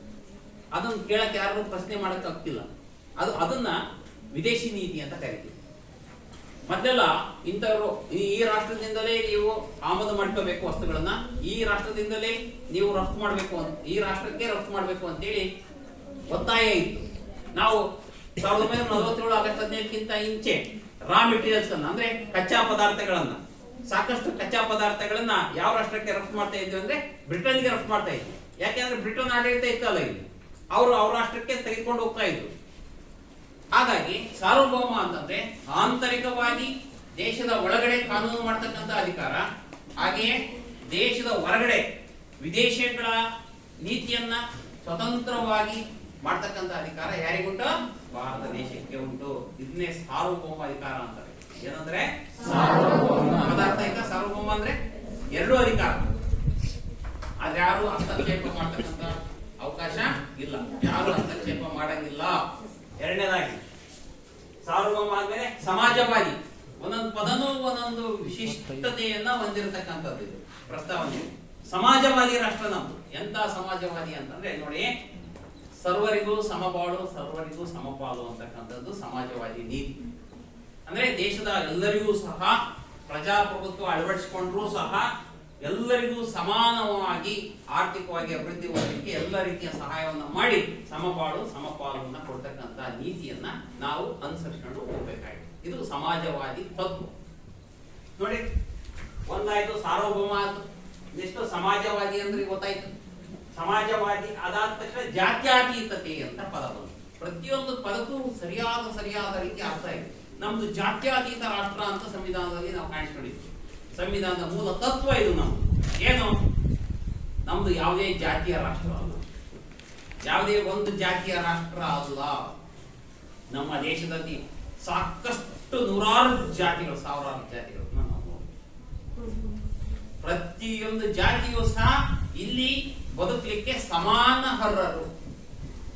ಎಲ್ಲರಿಗೂ ಸಹ ಸರ್ವ ಸಮಾನ ಅವಕಾಶವಿದೆ. ಎಷ್ಟೇ ಜಾತಿಗಳಿರಲಿ ನಮ್ಮ ಭಾರತ ದೇಶದಲ್ಲಿ, ಆ ಎಲ್ಲಾ ಜಾತಿಯವರಿಗೂ ಸಹ ಸರ್ವ ಸಮಾನ ಅವಕಾಶ. ಯಾವುದೇ ಒಂದು ಜಾತಿಯ ರಾಷ್ಟ್ರ ನಮ್ಮ ದೇಶ ಅಲ್ಲ. ಜಾತ್ಯತೀತ ರಾಷ್ಟ್ರ ಅಂದ್ರೆ ಯಾವುದೇ ಒಂದು ಜಾತಿ ಅಥವಾ ಧರ್ಮಕ್ಕೆ ಮೀಸಲಿಲ್ಲ ನಮ್ಮ ಭಾರತ ದೇಶ.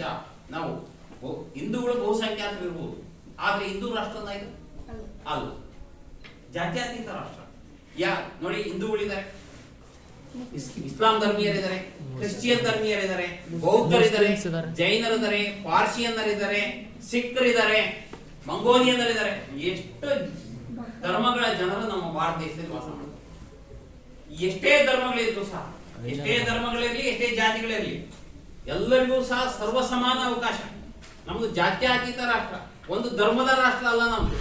ಎಲ್ಲರಿಗೂ ಸರಿ ಸಮಾನವಾದ ಅವಕಾಶ ಉಂಟು ಇಲ್ಲಿ ಬದುಕಲಿಕ್ಕೆ. ಇದು ನಮ್ಮ ಭಾರತ ಸಂವಿಧಾನ ಕೊಟ್ಟಿರ್ತಕ್ಕಂಥ ಕೊಡುಗೆ. ಗೊತ್ತಾಯ್ತಾ?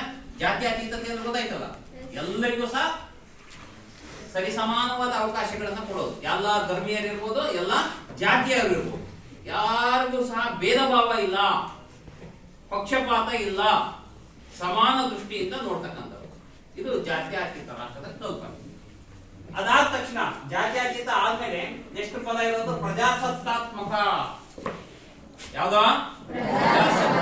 ನಮ್ಮ ಭಾರತ ದೇಶ ಯಾವ್ದು ಗೊತ್ತಾ? ಪ್ರಜಾಸತ್ತಾತ್ಮಕ ರಾಷ್ಟ್ರ, ಅಂದ್ರೆ ಪ್ರಜಾಪ್ರಭುತ್ವ ರಾಷ್ಟ್ರ. ಎಂತ ರಾಷ್ಟ್ರ ನಮ್ದು? ಏನು ಪ್ರಜಾಪ್ರಭುತ್ವ ಅಂತ ಯಾರು ಹೇಳ್ತಾರೆ? ಹೇಳ. ಎಸ್, ಪ್ರಜೆಗಳನ್ನ ಪ್ರಜೆಗಳಾಗಿ ಪ್ರಜೆಗಳಿಗೋಸ್ಕರ ಇರುವ ಸರ್ಕಾರವನ್ನ ಪ್ರಜಾಪ್ರಭುತ್ವ. Yes, very good.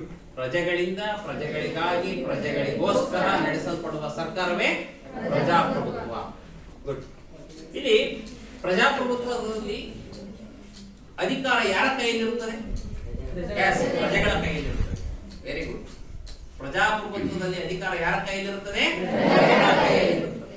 ಯಾಕೆಂದ್ರೆ ಚುನಾವಣೆ ಬಂತು ಅಂದ್ರೆ ನಮಗೆ ಬೇಕಿಲ್ಲ ಈ ಸರ್ಕಾರ ಅಂದ್ರೆ ಏನ್ ಮಾಡ್ಬೋದು? ತೆಗೆದು ಎಸಿಬಹುದು. Very good. ನಮಗೆ ಬೇಕಾದ ಸರ್ಕಾರವನ್ನು ಚೂಸ್ ಮಾಡ್ಕೋಬಹುದು, ಆಯ್ಕೆ ಮಾಡ್ಕೋಬಹುದು ಅಕಾರ್ಡಿಂಗ್ ಟು ಡೆಮೋಕ್ರಸಿ ಅಲ್ವಾ? ಅಂದ್ರೆ ಶಾಂತಿಯುತವಾಗಿ ಸರ್ಕಾರವನ್ನ ಬದಲಾಯಿಸಬಹುದು. ಯಾವುದೇ ರಕ್ತ ಕ್ರಾಂತಿ ಏನ್ ಬೇಕಿಲ್ಲ. ಚುನಾವಣೆ ಮೂಲಕ ವೋಟ್ ಹಾಕೋದ್ರ ಮೂಲಕ ಸರ್ಕಾರನ ನಿಮ್ ಮನೆಗೆ ಹೋಗ್ರಪ್ಪ ಅಂತ ಕಳಿಸಬಹುದು. ನಮಗೆ ಬೇಕಿಲ್ಲ ಸರ್ಕಾರವನ್ನ ಕಳಿಸಿ, ನಮಗೆ ಬೇಕಾದ ಸರ್ಕಾರವನ್ನ ನಾವು ಚೂಸ್ ಮಾಡ್ಕೊಳ್ಳಿಕ್ಕೆ ಯಾರು ಅರ್ಹರು? ಪ್ರಜೆಗಳಲ್ಲಿ, ಪ್ರಜಾಪ್ರಭುತ್ವದಲ್ಲಿ ಪ್ರಜೆಗಳೇ ಅರ್ಹರು. ಅಧಿಕಾರ ಯಾರಿಗಿದೆ?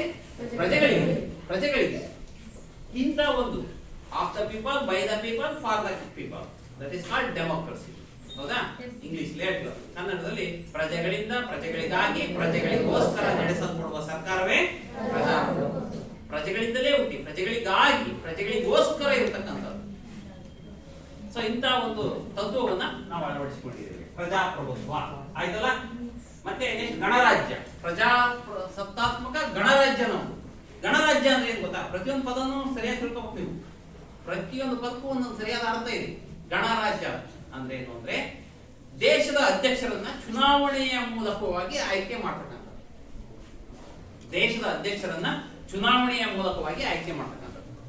ನಮ್ಮ ದೇಶದ ಅಧ್ಯಕ್ಷರನ್ನ ಯಾವ ಹೆಸರಿನಿಂದ ಕರಿತೀವಿ? ಒಂದು ಹೆಸರಿನಿಂದ ಕರಿತೀವಿ ನಾವು. ನಮ್ಮ ದೇಶದ ಅಧ್ಯಕ್ಷರನ್ನ ದೇಶದ ಅಧ್ಯಕ್ಷರು, ಭಾರತದ ಅಧ್ಯಕ್ಷರು ಅಂತ ಕರೆಯಲ್ಲ. ಏನಂತ ಕರಿತೀವಿ? Yes, very good. ಹೇಳಪ್ಪ, ಏನಂತ ಕರಿತೀವಪ್ಪ? ರಾಷ್ಟ್ರಪತಿ ಎಂಬ ಹೆಸರಿನಿಂದ ಕರಿತೀವಿ. Very good. ಬೇರೆ ಬೇರೆ ದೇಶಗಳಲ್ಲೆಲ್ಲ ಅಧ್ಯಕ್ಷರನ್ನ ಅಧ್ಯಕ್ಷರು ಅಂತಲೇ ಕರೀತಾರೆ. ಅಮೆರಿಕದ ಅಧ್ಯಕ್ಷರನ್ನ ಅಮೆರಿಕದ ಅಧ್ಯಕ್ಷರು ಈ ತರನೇ ಕರೀತಾರೆ. ಆದ್ರೆ ನಮ್ಮ ಭಾರತ ದೇಶದಲ್ಲಿ ಒಂದು ಹೆಸರನ್ನ ಕೊಟ್ಟಿದ್ವಿ, ರಾಷ್ಟ್ರಪತಿ ಅಂತ. ಏನ್ ಕೊಟ್ಟಿದ್ವಿ? ರಾಷ್ಟ್ರಪತಿ. ಅದು ಮಸ್ಕ್ಯುಲೈನ್ ಜೆಂಡರ್ ಇರ್ಬೋದು, ಫೆಮಿನೈನ್ ಜೆಂಡರ್ ಇರ್ಬೋದು, ರಾಷ್ಟ್ರಪತಿ ಅಂತಲೇ ಕರೀತೀವಿ. ಈಗ ನೋಡಿ, ದ್ರೌಪದಿ ಮುರ್ಮು ಇದ್ದಾರೆ, ರಾಷ್ಟ್ರಪತಿ ಅನ್ನಲ್ಲ, ಮತ್ತೆ ರಾಷ್ಟ್ರಪತಿ. ಗೊತ್ತಾಯ್ತಲ್ಲ? ಈಗ ಯಾರಿದ್ದಾರೆ ರಾಷ್ಟ್ರಪತಿ? ದ್ರೌಪದಿ ಮುರ್ಮು. ಸೊ ಈಗ ಇರ್ತಕ್ಕಂಥ ಪ್ರೆಸೆಂಟ್ ಇರ್ತಕ್ಕಂಥ ರಾಷ್ಟ್ರಪತಿ ಗೊತ್ತಾಯ್ತಲ್ಲ? ಗೊತ್ತಾಯ್ತಲ್ಲಮ್ಮ? ನೀನ್ ಹೇಳು, ಗೊತ್ತಾಯ್ತಾ? ಈಗ ಯಾರಿದ್ದಾರೆ ರಾಷ್ಟ್ರಪತಿ? ಹೇಳ, ಗಟ್ಟೆ ಕೇಳ, ಕೂತಿಯಲ್ಲ, ಸರಿ ಕೂತ್ಕೋ. ಈಗ ಯಾರಿದ್ದಾರೆ ರಾಷ್ಟ್ರಪತಿ? ನೋಡ್ರಿ, ಇವ್ರಿ ಗಟ್ಟೆ ಕೇಳ. ಹಾ, ಸರಿ ಕೇಳಿಸ್ಕೋ, ಗಟ್ಟೆ ಕೇಳ, ಇನ್ನೊಂದ್ಸರಿ. ಹಾ, ಕೂತ್ಕೋ. ದ್ರೌಪದಿ ಮುರ್ಮು ಈಗಿರ್ತಕ್ಕಂಥ ರಾಷ್ಟ್ರಪತಿ. ಅರ್ಥ ಆಯ್ತಲ್ಲ? ಸೊ ಅವ್ರನ್ನ ಚುನಾವಣೆಯ ಮೂಲಕ ಆರಿಸ್ತೀವಿ. ನಮ್ಮಲ್ಲಿ ಪ್ರತ್ಯಕ್ಷ ಚುನಾವಣೆ ಇಲ್ಲ, ಪರೋಕ್ಷ ಚುನಾವಣೆ. ಅಂದ್ರೆ ನಾವು ನೇರವಾಗಿ ಅವ್ರಿಗೆ ಓಟ್ ಹಾಕಲ್ಲ, ನಮ್ಮ ಪರವಾಗಿ ನಮ್ಮ ಪ್ರತಿನಿಧಿಗಳು, MLAಗಳು, MP ಗಳು ಇದಾರಲ್ಲ, ಅವರು ನಮ್ಮ ಪರವಾಗಿ ಓಟ್ ಹಾಕಿ ಗೆಲ್ಲಿಸ್ತಾರೆ. ಸೊ ಹಾಗಾಗಿ ಪರೋಕ್ಷ ಚುನಾವಣೆಯ ಮೂಲಕವಾಗಿ ರಾಷ್ಟ್ರಪತಿಯನ್ನ ನಾವು ಆಯ್ಕೆ ಮಾಡ್ತೀವಿ. ಅಂದ್ರೆ ನಮ್ಮ ದೇಶದ ಅಧ್ಯಕ್ಷರನ್ನ ಆಯ್ಕೆ ಮಾಡ್ತೀವಿ. ಹಾಗಾಗಿ ಯಾವ ದೇಶದ ಅಧ್ಯಕ್ಷರು ಚುನಾವಣೆಯ ಮೂಲಕ ಆಯ್ಕೆ ಆಗ್ತಾರೋ ಅದು ಎಂತ ರಾಜ್ಯ? ಗಣರಾಜ್ಯ. ಗೊತ್ತಾಯ್ತಲ್ಲ? ಉದಾಹರಣೆ, ಬ್ರಿಟನ್ ನಲ್ಲಿ ಈ ರೀತಿ ಇಲ್ಲ. ಗ್ರೇಟ್ ಬ್ರಿಟನ್, ನಮ್ಮ ದೇಶ ಆಳುವ ದೇಶ ಇದೆಯಲ್ಲ ಬ್ರಿಟನ್, ಅಲ್ಲಿನ ಅಧ್ಯಕ್ಷರನ್ನ ಚುನಾವಣೆಯ ಮೂಲಕ ಆರಿಸೋದಿಲ್ಲ. ಅಲ್ಲಿ ಏನ್ ಗೊತ್ತಿದೆ? ಯಾವ ತರ ಇದೆ ಗೊತ್ತಾ? ಯಾವ ತರ ಇದೆ ಗೊತ್ತಾ? ಎಸ್ ಏನಿದೆ ಹೇಳೋದೇ ಕರೆಕ್ಟ್. ರಾಜರ ಆಳ್ವಿಕೆ, ಅಲ್ಲಿ ರಾಜಪ್ರಭುತ್ವ ಇದೆ. Very good, ಕೂತ್ಕೊಳ್ಳಪ್ಪ. ರಾಜಪ್ರಭುತ್ವ ಇದೆ, ಅಲ್ಲಿ ರಾಣಿಯ ಆಳ್ವಿಕೆ ಇದೆ. ಆ ವಂಶ ಪಾರಂಪರ್ಯ ಪದ್ಧತಿ ಇದೆ. ಅಲ್ಲಿ ವಂಶ ಪಾರಂಪರ್ಯ ಪದ್ಧತಿ. ಅಲ್ಲಿ ಎಲೆಕ್ಷನ್ ಏನಿಲ್ಲ, ಏನಿಲ್ಲ. ಅಲ್ಲಿನ ರಾಷ್ಟ್ರಾಧ್ಯಕ್ಷ, ಬ್ರಿಟನ್ನಿನ ಅಧ್ಯಕ್ಷರು ಯಾರಪ್ಪ ಅಂದ್ರೆ ರಾಣಿ, ಅವ್ರ ವಂಶದರೇ ಆಗ್ಬೇಕು, ಅವ್ರ ಫ್ಯಾಮಿಲಿನವರೇ ಆಗ್ತಾ ಹೋಗ್ತಾರೆ. ಈ ತರ ಪದ್ಧತಿ ನಮ್ಮ ದೇಶದಲ್ಲಿ ಹಂಗಿದೆಯಾ? ಇಲ್ಲ. ನಮ್ ಚುನಾವಣೆ ಮೂಲಕ ಆಯ್ಕೆ. ಅದನ್ನೇ ನಾವು ಏನು ಅಂತ ಕರಿತೀವಿ ಅಂತಂದ್ರೆ ಗಣರಾಜ್ಯ ಅಂತ ಕರಿತೀವಿ. ಗಣರಾಜ್ಯ ಅಂದ್ರೆ ಗೊತ್ತಾಯ್ತಲ್ಲ? ದೇಶದ ಅಧ್ಯಕ್ಷರನ್ನ ಚುನಾವಣೆಯ ಮೂಲಕ ಎಲ್ಲಿ ಆರಿಸ್ತಾರೋ ಅದನ್ನೇ ಅಂತ ಕರಿತೀವಿ ಗಣರಾಜ್ಯ. ಅದಾದ ನಂತರವಾಗಿ, ಗಣರಾಜ್ಯ ಆದ ನಂತರವಾಗಿ ಮತ್ತೆ ಅದರ ಎಲ್ಲಾ ಪೌರರಿಗೂ, ಅಂದ್ರೆ ದೇಶದ ಎಲ್ಲಾ ಪೌರರಿಗೂ ಏನ್ ಕೊಡ್ತೇವೆ ಅಂತೇಳಿ ನಮ್ಮ ಪ್ರಸ್ತಾವನೆಯಲ್ಲಿ ತಿಳಿಸಲಾಗಿದೆ ಅಂದ್ರೆ ಸಾಮಾಜಿಕ, ಆರ್ಥಿಕ ಮತ್ತು ರಾಜಕೀಯ ನ್ಯಾಯ. ನ್ಯಾಯ, ಜಸ್ಟಿಸ್. ಎಲ್ಲರಿಗೂ ಜಸ್ಟಿಸ್ ಸಿಗ್ಬೇಕಂತ, ಜಸ್ಟಿಸ್ ಇರ್ಬೇಕು ತಾನೆ. ಜಸ್ಟಿಸ್ ಇಲ್ಲದೆ ಇದ್ರೆ ವ್ಯಕ್ತಿಯ ವ್ಯಕ್ತಿತ್ವದ ಬೆಳವಣಿಗೆ ಆಗಲ್ಲ. ವ್ಯಕ್ತಿಯ ವ್ಯಕ್ತಿತ್ವದ ಬೆಳವಣಿಗೆ ಆಗಲ್ಲ. ಜಸ್ಟಿಸ್ ಬೇಕು, ನ್ಯಾಯ ಬೇಕು. ಹಾಗಾಗಿ ಎಲ್ಲ ಕ್ಷೇತ್ರಗಳಲ್ಲೂ ನ್ಯಾಯ. ರಾಜಕೀಯ ಕ್ಷೇತ್ರಗಳಲ್ಲಿ ನ್ಯಾಯ, ಸಾಮಾಜಿಕ ಕ್ಷೇತ್ರಗಳಲ್ಲಿ ನ್ಯಾಯ ಮತ್ತು ಆರ್ಥಿಕ ಕ್ಷೇತ್ರದಲ್ಲಿ ನ್ಯಾಯ. ಮೂರು ಕ್ಷೇತ್ರದಲ್ಲೂ ಸಹ, ಸಾಮಾಜಿಕ, ಆರ್ಥಿಕ ಮತ್ತು ರಾಜಕೀಯ ಕ್ಷೇತ್ರದಲ್ಲಿ ರಾಜಕೀಯ ನ್ಯಾಯ. ನೋಡಿ, ದೇಶದ ಪ್ರಧಾನಿ ಯಾರು ಬೇಕಾದ್ರೂ ಅರ್ಹತೆ ಇದ್ರೆ ಆಗ್ಬೋದು. ದೇಶದ ಅಧ್ಯಕ್ಷರು ಅಂದ್ರೆ ರಾಷ್ಟ್ರಪತಿ ಯಾರು ಬೇಕಾದ್ರೂ ಆಗ್ಬೋದು. ಹೆಣ್ಣು ಅನ್ನಂಗಿಲ್ಲ, ಗಂಡು ಅನ್ನಂಗಿಲ್ಲ, ಫೆಮಿನೈನ್ ಜೆಂಡರ್, ಮಸ್ಕ್ಯುಲೈನ್ ಜೆಂಡರ್ ಏನಿಲ್ಲ. ಯಾರು ಬೇಕಾದ್ರೂ. ಈಗ ನೋಡಿ, ದ್ರೌಪದಿ ಮುರ್ಮು ಇದ್ದಾರೆ, ಹೌದಾ? ಯಾರು ಬೇಕಾದ್ರೂ ರಾಷ್ಟ್ರಪತಿ ಆಗ್ಬೋದು. ಅರ್ಹತೆ ಇರ್ಬೇಕು. ಏನಿರ್ಬೇಕು? ಅರ್ಹತೆ ಇದ್ರೆ ಇಂಥ ಜಾತಿಯವರಿಗೆ ಮೀಸಲು, ಇಂಥ ಧರ್ಮೀಯರಿಗೆ ಮೀಸಲು, ಹಾಗೇನಾರ ಇದೆಯಾ? ನೋಡು, ಹಿಂದೆ ಡಾಕ್ಟರ್ APJ ಅಬ್ದುಲ್ ಕಲಾಂ ರವರು ರಾಷ್ಟ್ರಪತಿ ಆಗಿದ್ರು. ಅವ್ರು ಇಸ್ಲಾಂ ಧರ್ಮೀಯರು, ಹೌದಾ? ನೋಡಿ, ಎಲ್ಲಾ ಧರ್ಮೀಯರಿಗೂ ಅವಕಾಶ ಇದೆ. ಅಂದ್ರೆ ಅರ್ಹತೆ ಇದ್ರೆ ಯಾವ ಧರ್ಮೀಯರು, ನಮ್ಮ ಭಾರತ ದೇಶದಲ್ಲಿ ಇರ್ತಕ್ಕಂಥ ಯಾವುದೇ ನಾಗರಿಕರು ಆ ಹುದ್ದೆಯನ್ನು ಅರ್ಹತೆ ಇದ್ರೆ ಹೊಂದಬಹುದು. ರಾಜಕೀಯ ನ್ಯಾಯ ಇದೆ, ಸಾಮಾಜಿಕ ಮತ್ತು ಆರ್ಥಿಕ ನ್ಯಾಯ, ಎಲ್ಲರಿಗೂ ಸರ್ವ ಸಮಾನ ನ್ಯಾಯ. ಕಾನೂನಿನ ಎದುರಿನಲ್ಲಿ ಎಲ್ಲರೂ ಸಮಾನರು. ಅಲ್ಲಿ ಶ್ರೀಮಂತ, ಬಡವ ಅನ್ನೋ ಈ ತರ, ಈ ರಾಜ್ಯದವರು, ಆ ರಾಜ್ಯದವರು, ಅಥವಾ ಉತ್ತರ ಭಾರತದವರು, ದಕ್ಷಿಣ ಭಾರತದವರು, ಹಂಗೇನಾರ ಈಗ ಯಾರು ಬೇಕಾದ್ರೂ ಅರ್ಹತೆ ಇದ್ರೆ ಸ್ಥಾನಮಾನವನ್ನು ಹೊಂದಲಿಕ್ಕೆ ಅವಕಾಶವನ್ನು ನಮ್ಮ ಭಾರತ ದೇಶದ ಸಂವಿಧಾನ ನೀಡಿದೆ. ಆರ್ಥಿಕ, ಸಾಮಾಜಿಕ ನ್ಯಾಯ. ಅದಾದ ನಂತರವಾಗಿ ವಿಚಾರ, ಅಭಿವ್ಯಕ್ತಿ ಮತ್ತು ನಂಬಿಕೆ ಧರ್ಮ ಮತ್ತು ಉಪಾಸನಾ ಸ್ವಾತಂತ್ರ್ಯ. ಇದು ಭಾರಿ ಮುಖ್ಯ. ಸ್ವಾತಂತ್ರ್ಯ ಇರುವ ಮನುಷ್ಯನಿಗೆ. ಸ್ವಾತಂತ್ರ್ಯ ಇಲ್ಲದ ವ್ಯಕ್ತಿ ನೋಡಿ ತನ್ನ ವ್ಯಕ್ತಿತ್ವದ ಪರಿಪೂರ್ಣತೆಯನ್ನ ಮುಟ್ಟಲಾರ. ಸ್ವಾತಂತ್ರ್ಯ ಇಲ್ಲದ ವ್ಯಕ್ತಿ ತನ್ನ ವ್ಯಕ್ತಿತ್ವದ ಪರಿಪೂರ್ಣತೆಯನ್ನ ಮುಟ್ಟಲಾರ. ವ್ಯಕ್ತಿ ಸರ್ವತೋಮುಖ ಬೆಳವಣಿಗೆ ಆಗ್ಬೇಕು ಅಂದ್ರೆ ಅವನಿಗೆ ಏನ್ ಬೇಕು? ಫಸ್ಟ್ ಸ್ವತಂತ್ರ ಬೇಕು. ಸ್ವತಂತ್ರ ಇರಬೇಕು. ಅವನಿಗೆ ಅಡ್ಡಿಪಡಿಸಬಾರ್ದು ಯಾರು. ಅವನ ಯಾವುದೇ ಕ್ಷೇತ್ರದಲ್ಲಿ ಅವನು ಮುಂದುವರಿತೀನಿ ಅಂದ್ರೆ ಅವನಿಗೆ ಬಿಡ್ಬೇಕು. ಅವನಿಗೆ ಮುಂದುವರಿಲಿಕ್ಕೆ ಬಿಡ್ಬೇಕು ಅವನಿಗೆ. ಸೊ ಉದಾಹರಣೆ ನೋಡಿ, ವಿಚಾರ ಮಾಡ್ಲಿಕ್ಕೆ ಸ್ವಾತಂತ್ರ್ಯ. ಅವನು ಏನಾದ್ರು ವಿಚಾರ ಮಾಡ್ಬೋದು. ಎಷ್ಟು ಅಭಿವ್ಯಕ್ತಿ ಅಂದ್ರೆ ವ್ಯಕ್ತಪಡಿಸೋದು, ತನ್ನ ಅಭಿಪ್ರಾಯವನ್ನ ವ್ಯಕ್ತಪಡಿಸಲಿಕ್ಕೆ ಸ್ವಾತಂತ್ರ್ಯ ಬೇಕು. ಹಾಗೆ ನಂಬಿಕೆ ಮತ್ತು ಧರ್ಮ ಮತ್ತು ಉಪಾಸನಾ ಸ್ವಾತಂತ್ರ್ಯ. ಅವು ಯಾರು ಬೇಕಾದ್ರೂ ನಂಬೋದು, ಯಾವುದೇ ಧರ್ಮವನ್ನ ಫಾಲೋ ಮಾಡಬಹುದು, ಉಪಾಸನಾ ಮಾಡಬಹುದು ಅಂದ್ರೆ ಪೂಜಿಸಬಹುದು. ನೀನ್ ಹಿಂದೂ, ನೀನ್ ಯಾಕೆ ಚರ್ಚ್ಗೆ ಹೋಗಿ ಪೂಜೆ ಮಾಡ್ತೀಯಾ ಅಂತ ಹೇಳಿ ಯಾರು ಅಡ್ಡಿಪಡಿಸಂಗಿಲ್ಲ. ಅವನ ಇಷ್ಟ. ಅವನು ಹಿಂದೂಗಳು ದೇವಸ್ಥಾನಕ್ಕೆ ಹೋಗಿ ಪೂಜಿಸ್ತಾರೆ, ಹೌದಾನೆ? ಯಾರು ಅಡ್ಡಿಪಡಿಸ್ತಾರೆ? ನೀನ್ ಯಾಕೆ ದೇವಸ್ಥಾನಕ್ಕೆ ಹೋಗ್ತೀಯಾ, ಹೋಗಿ ಮಸೀದಿಗೆ ಅಂತ ಹೇಳಿ ಹೇಳಿದ್ರೆ ಅವನ್ ಏನ್ ಮಾಡ್ತಾನೆ?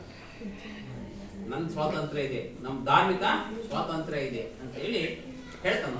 ಯಾರು ಯಾವುದೇ ಧರ್ಮವನ್ನ ಫಾಲೋ ಮಾಡ್ಬೋದು, ಉಪಾಸನ ಮಾಡ್ಬೋದು, ಪೂಜಿಸಬಹುದು. ಇದು ಸ್ವತಂತ್ರ. ನಮ್ಮ ಭಾರತ ದೇಶದಲ್ಲಿ ಈ ರೀತಿ ಧಾರ್ಮಿಕ ಸ್ವಾತಂತ್ರ್ಯ ಉಂಟು. ಅರ್ಥ ಆಯ್ತು? ಈ ರೀತಿಯ ಸ್ವಾತಂತ್ರ್ಯ. ಹಾಗೆ ಸ್ಥಾನಮಾನ ಮತ್ತು ಅವಕಾಶಗಳಲ್ಲಿ ಸಮಾನತೆ. ಸ್ಥಾನಮಾನ ಮತ್ತು ಅವಕಾಶಗಳಲ್ಲಿ ಸಮಾನತೆ. ಯಾರು ಯಾವುದೇ ಸ್ಥಾನಮಾನವನ್ನು ಹೊಂದಬಹುದು, ಅವಕಾಶ ಎಲ್ಲರಿಗೂ ಇರುತ್ತೆ. ದೇಶದ ಎಲ್ಲಾ ಜಾತಿ, ಧರ್ಮ, ಭಾಷೆ, ಪ್ರಾದೇಶಿಕತೆ, ಲಿಂಗ ಇವುಗಳ ಆಧಾರದ ಮೇಲೆ ಯಾವುದೇ ಭೇದ ಭಾವನೆಯನ್ನ ಮಾಡುವಂತಿಲ್ಲ. ಯಾವುದೇ ಭೇದ ಭಾವನೆಯನ್ನ ಮಾಡುವಂತಿಲ್ಲ. ಜಾತಿ, ಧರ್ಮ, ಲಿಂಗ, ಪ್ರದೇಶದ ಆಧಾರದ ಮೇಲೆ ಅಥವಾ ಆರ್ಥಿಕತೆಯ ಆಧಾರದ ಮೇಲೆ ಯಾವುದೇ ಭೇದ ಭಾವವನ್ನ ಮಾಡುವಂತಿಲ್ಲ. ಸೊ ನೋಡಿ, ಎಲ್ಲ ರೀತಿಯ ಸ್ಥಾನಮಾನ ಮತ್ತು ಅವಕಾಶಗಳಲ್ಲಿ ಸಮಾನತೆ ಎಲ್ಲರಿಗೂ ದೊರೆಯುವುದಕ್ಕೆ ಎಲ್ಲರಿಗೂ ಮಾಡಬೇಕು. ಹಾಗೆಯೇ ವ್ಯಕ್ತಿ ಗೌರವ, ದೇಶದ ಏಕತೆ ಮತ್ತು ಸಮಗ್ರತೆಯನ್ನು ರಕ್ಷಿಸಬೇಕು. ವ್ಯಕ್ತಿ ಗೌರವ, ದೇಶದ ಏಕತೆ ಮತ್ತು ಸಮಗ್ರತೆ, ಐಕ್ಯತೆ, ದೇಶದ ಏಕತೆ ಮತ್ತು ಸಮಗ್ರತೆ. ವಿವಿಧತೆಯಲ್ಲಿ ಏಕತೆ ಅಂತ ನಾವು ಹೇಳ್ತೀವಿ ನಮ್ಮ ಭಾರತ ದೇಶದಲ್ಲಿ. ಅದೊಂದು ನಮ್ಮ ಭಾರತ ದೇಶದ ಒಂದು ಸಾಂಸ್ಕೃತಿಕ ಸೊಬಗು ಅಂತೇಳಿ ನಾವು ಅದನ್ನ ಹೇಳ್ತೀವಿ. ನಮ್ಮ ಭಾರತ ದೇಶದಲ್ಲಿ ಸಾವಿರಾರು ಗಟ್ಟಲೆ ಜಾತಿಗಳಿದ್ದಾರೆ, ಎಲ್ಲಾ ಧರ್ಮೀಯರಿದ್ದಾರೆ. ಹಿಂದೂಗಳಿದ್ದಾರೆ, ಇಸ್ಲಾಂ ಧರ್ಮೀಯರಿದ್ದಾರೆ, ಕ್ರಿಶ್ಚಿಯನ್ ಧರ್ಮೀಯರಿದ್ದಾರೆ, ಸಿಖ್ಖರಿದ್ದಾರೆ, ಬೌದ್ಧರಿದ್ದಾರೆ, ಜೈನರಿದ್ದಾರೆ, ಮಂಗೋಲಿಯನ್ನರಿದ್ದಾರೆ, ಪಾರ್ಸಿಯನ್ನರಿದ್ದಾರೆ, ಹಲವಾರು ಧರ್ಮೀಯರ ಜನರಿದ್ದಾರೆ. ಹಲವಾರು ಜಾತಿಗಳು ಇನ್ನೂ ಭಾರಿ ಇದಾವೆ. ವಿವಿಧ ಸಂಸ್ಕೃತಿ ಇದೆ, ವಿವಿಧ ಸಂಸ್ಕೃತಿ ಇದೆ. ನಮ್ಮ ಭಾರತ ದೇಶದಲ್ಲಿ ವಿವಿಧ ಸಂಸ್ಕೃತಿಯ ಜನರಿದ್ದಾರೆ. ಇಷ್ಟೆಲ್ಲ ಇದ್ರು ನಾವೆಲ್ಲ ಏನಂತೀವಿ ಅಂದ್ರೆ ನಾವು ಭಾರತೀಯರು, ನಮ್ಮಲ್ಲಿ ಒಗ್ಗಟ್ಟುಂಟು. ನಾವೇನಾದ್ರು ಬಂದ್ರೆ ಏನಂತೀವಿ ಅಂದ್ರೆ ನಾವು ಭಾರತೀಯರು, ಒಗ್ಗಟ್ಟಾಗಿರ್ಬೇಕು, ದೇಶದ ಸಮಗ್ರತೆಯನ್ನ ಕಾಪಾಡಬೇಕು. ಅಂದ್ರೆ ದೇಶದ ಒಗ್ಗಟ್ಟನ್ನ ಇಟ್ಕೊಂಡ್ಬಿಟ್ಟು ದೇಶವನ್ನ ರಕ್ಷಣೆ ಮಾಡೋದರ ನಿಟ್ಟಿನಲ್ಲಿ ಯಾವುದೇ ವಿದೇಶಿ ದಾಳಿ ಆದರೂ ಸಹ ನಮ್ಮ ದೇಶ ಸಮಗ್ರವಾಗಿ ಒಗ್ಗಟ್ಟಿನಿಂದ ರಕ್ಷಣೆ ಮಾಡ್ತಕ್ಕಂಥ ನಿಟ್ಟಿನಲ್ಲಿ ನಾವು ಐಕ್ಯತೆಯಿಂದ ಕೂಡಿರ್ಬೇಕು. ಇದನ್ನ ಹೇಳ್ತಕ್ಕಂಥದ್ದು ನಮ್ಮ ಭಾರತೀಯ ಸಂವಿಧಾನ. ಜಾತಿ ಭೇದ ಮಾಡಂಗಿಲ್ಲ, ಧರ್ಮ ಭೇದ ಮಾಡಂಗಿಲ್ಲ, ಪ್ರದೇಶದ ಭೇದ ಮಾಡಂಗಿಲ್ಲ, ಲಿಂಗ ಭೇದ ಮಾಡಂಗಿಲ್ಲ. ಎಲ್ಲರೂ ಒಗ್ಗಟ್ಟಾಗಿ ನಾವು ಭಾರತೀಯರು. ಎಷ್ಟೇ ಧರ್ಮಗಳಿರಲಿ, ಎಷ್ಟೇ ಜಾತಿ ಇರಲಿ, ಅವರು ಇರ್ತಾರೆ. ಆದ್ರೆ ದೇಶ ಅಂತ ಬಂದಾಗ ನಾವು ಭಾರತೀಯರು ಅಂತ ಹೇಳಿ ಒಗ್ಗೂಡ್ತಕ್ಕಂಥದ್ದು, ದೇಶಕ್ಕಾಗಿ ಯಾವುದೇ ತ್ಯಾಗ ಮಾಡ್ಲಿಕ್ಕೂ ರೆಡಿ ಆಗಿರ್ತಕ್ಕಂಥದ್ದು, ಈ ರೀತಿ ಮಾಡ್ತಕ್ಕಂಥದ್ದು. ಹಾಗೆ ಈ ಭಾವನೆಯನ್ನು ಎಲ್ಲರಿಗೂ ವೃತ್ತಿಪಡಿಸುವುದಕ್ಕಾಗಿ ದೃಢ ಸಂಕಲ್ಪ ಮಾಡಿ, ಅಂದ್ರೆ ಭ್ರಾತೃತ್ವ ಭಾವನೆಯನ್ನು. ಯಾವ ಭಾವನೆಯನ್ನ? ಭ್ರಾತೃತ್ವ ಭಾವ, ಸಹೋದರತ್ವ. ಎಲ್ಲರೂ ನಮ್ಮಲ್ಲಿರ್ಬೇಕು. ಯಾವ್ದಾರ ಜಾತಿಗೆ, ಯಾವ್ದಾರ ಧರ್ಮ, ಮನುಷ್ಯರು ಒಂದೇ ತಾನೆ. ದೇಶದಲ್ಲಿ ಜಗತ್ತಲ್ಲಿರತ್ತೆ ಒಂದೇ ಜಾತಿ, ಮನುಷ್ಯ ಜಾತಿ. ಆ ಮನುಷ್ಯ ಜಾತಿನಲ್ಲಿ ಎರಡು ವಿಧ, ಗಂಡು ಮತ್ತು ಹೆಣ್ಣು. ಅಷ್ಟೇನೇ ಹೊರತು ಯಾವ ಜಾತಿಗಳು ನಾವು ಮಾಡ್ಕೊಂಡ್ರೆ ಹೋಗಲ್ಲ. ವ್ಯಕ್ತಿತ್ವ ನಾವು ಆತ್ಮಗೌರವವನ್ನು ಇಟ್ಕೊಂಡು ನಾವೆಲ್ಲರೂ ಎಲ್ಲರೂ ಸಹ ಸಹೋದರತ್ವ ಹೊಂದಿರಬೇಕು. ಸಹೋದರ ಸಹೋದರಿಯರಾಗಿ ನಡ್ಕೋಬೇಕು. ಯಾವುದೇ ಜಾತಿ ಇರಲಿ, ಯಾವುದೇ ಧರ್ಮ ಇರಲಿ, ಅಲ್ವಾ? ಅಲ್ಲಿ ಆ ಹೃದಯ ವೈಶಾಲ್ಯತೆಯನ್ನ ತೋರಿ ಭ್ರಾತೃತ್ವ ಮನೋಭಾವವನ್ನು ಹೊಂದಬೇಕು. ನಾವೆಲ್ಲರೂ ಒಂದು, ನಾವು ಭಾರತೀಯರು, ಒಗ್ಗಟ್ಟಾಗಿರ್ಬೇಕು, ಸಹೋದರತ್ವ ಇರಬೇಕು, ಪ್ರೀತಿ ವಿಶ್ವಾಸದಿಂದ ಎಲ್ಲರೂ ನಡ್ಕೋಬೇಕು. ಇದನ್ನ ನಾವು ಸಹೋದರತ್ವ ಅಂತ ಕರಿತೀವಿ, ಭ್ರಾತೃತ್ವ ಅಂತ ಕರಿತೀವಿ. ಈ ಭ್ರಾತೃತ್ವ ಭಾವನೆಯನ್ನ ಎಲ್ಲರನ್ನೂ ವೃದ್ಧಿಗೊಳಿಸಬೇಕು. ದೇಶದ ಎಲ್ಲರಿಗೂ ಸಹ ಇದಿರಬೇಕು. ಆಗ ದೇಶ ಮುನ್ನಡೆಯಲಿಕ್ಕೆ ಸಾಧ್ಯ ಆಗುತ್ತೆ. ಯಾವುದೇ ಶಕ್ತಿ ನಮ್ಮನ್ನ ಎದುರಿಸಲಿಕ್ಕೆ ಆಗೋದಿಲ್ಲ. ನಾವು ಒಗ್ಗಟ್ಟಿದ್ರೆ, ಒಗ್ಗಟ್ಟಿನಲ್ಲಿ ಬಲ ಇದೆ ಅಂತೇಳಿ ತೋರಿಸ್ತಕ್ಕಂಥ ಈ ಭಾವನೆಯನ್ನ, ಭ್ರಾತೃತ್ವ ಭಾವನೆಯನ್ನು ಎಲ್ಲರಲ್ಲೂ ವೃದ್ಧಿಗೊಳಿಸುವುದಕ್ಕಾಗಿ ದೃಢ ಸಂಕಲ್ಪ ಮಾಡಿ, ದೃಢ ನಿಶ್ಚಯ ಮಾಡಿ ಅಂತ ಹೇಳಿ ನಮ್ಮ ಸಂವಿಧಾನ ರಚನಾ ಸಭೆಯಲ್ಲಿ ಎಷ್ಟರಲ್ಲಿ ನವೆಂಬರ್ 26, 1949 ನವೆಂಬರ್ 26, 1949 ಸಂವಿಧಾನವನ್ನು ಅಂಗೀಕರಿಸಿ ಕಾನೂನು ರೀತಿಯಲ್ಲಿ ಆತ್ಮಾರ್ಪಿತ ಮಾಡಿಕೊಂಡಿದ್ದೇವೆ.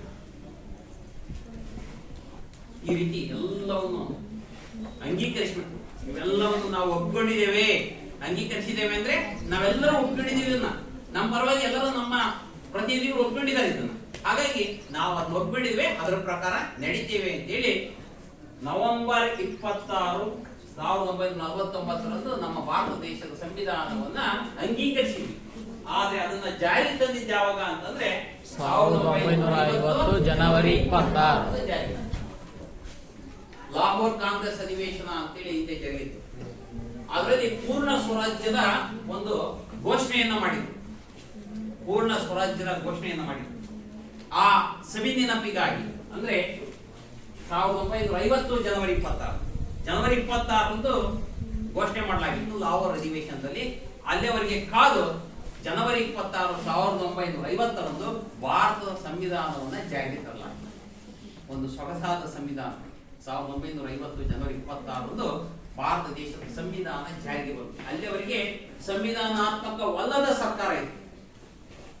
ಈಗ ನಾವು ಸಂವಿಧಾನಾತ್ಮಕ ಸರ್ಕಾರವನ್ನ ನಾವು ಜಾರಿಗೆ ತಂದಿದ್ದೇವೆ. ಅದನ್ನ 1950 ಜನವರಿ 26 ಜಾರಿಗೆ ತಂದಿದ್ದೇವೆ.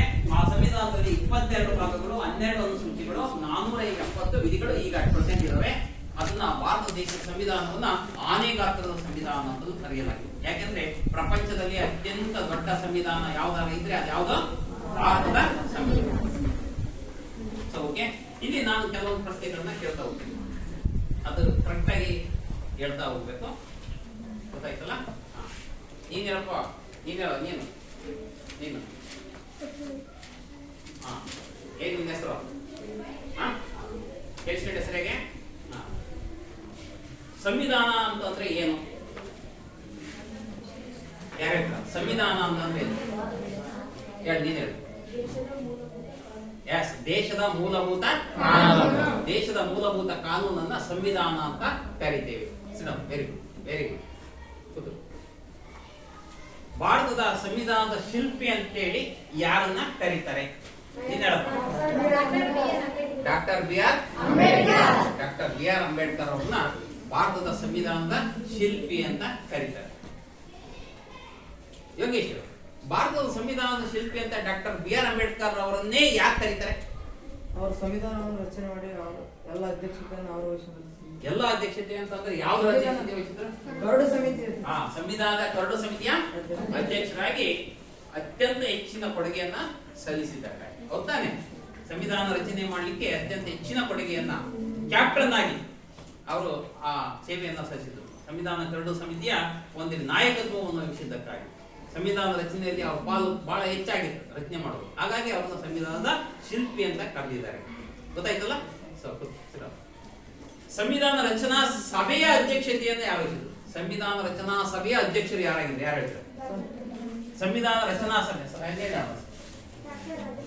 ಡಾಕ್ಟರ್ ರಾಜೇಂದ್ರ ಪ್ರಸಾದ್. ಸಂವಿಧಾನ ರಚನಾ ಸಭೆಯ ಅಧ್ಯಕ್ಷತೆಯನ್ನು ಯಾರು ವಹಿಸಿದ್ರು?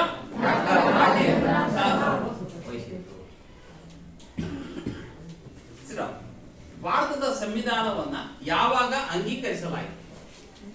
ಭಾರತದ ಸಂವಿಧಾನವನ್ನ ಯಾವಾಗ ಅಂಗೀಕರಿಸಲಾಯಿತು? ಹೇಳಪ್ಪ, ನೀನು ಹೇಳು. 1950 ಜನವರಿ 26 ಅಲ್ಲ, ಅಂಗೀಕರಿಸಿದ್ದು ನೀನು ಹೇಳಪ್ಪ. ಎಸ್, 1949 ನವೆಂಬರ್ 26 ಅಂತ ಹೇಳಿದ. ಸರಿನಾ? ಸರಿತಾನೆ? ನವೆಂಬರ್ 26, 1949 ಭಾರತ ಸಂವಿಧಾನವನ್ನು ಅಂಗೀಕರಿಸಲಾಯಿತು. ಇವನು ಹೇಳಿದ್ದಲ್ಲ, ಅದು ಏನದು ಇಸ್ವಿ? ಅದೇನು? ಅದೇನದು? ಜಾರಿಗೆ ಬಂದಿದೆ.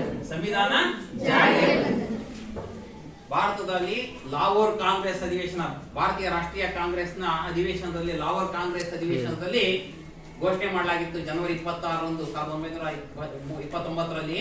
ಆ ಸಂದರ್ಭದಲ್ಲಿ ಘೋಷಣೆ ಮಾಡಿದ ಸವಿ ನೆನಪಿಗಾಗಿ ಅದೇ ಜನವರಿ 26 1950ರಂದು ಭಾರತದ ಸಂವಿಧಾನವನ್ನ ಜಾರಿಗೆ ತರಲಾಯಿತು. ತಿಳಿತಲ್ಲ. ಹೀಗೆ ನಮ್ಮ ಭಾರತ ದೇಶದ ಪ್ರಸ್ತಾವನೆಯಲ್ಲಿ ಈ ಒಂದು ಅತ್ಯಮೂಲ್ಯ ಪ್ರಸ್ತಾವನೆಯನ್ನು ಹೊಂದಿರತಕ್ಕಂಥ ಸಂವಿಧಾನವನ್ನ ರಚನೆ ಮಾಡಿ ಅವರು ಜಾರಿಗೆ ತಂದರು. ಅರ್ಥ ಆಯ್ತಾ?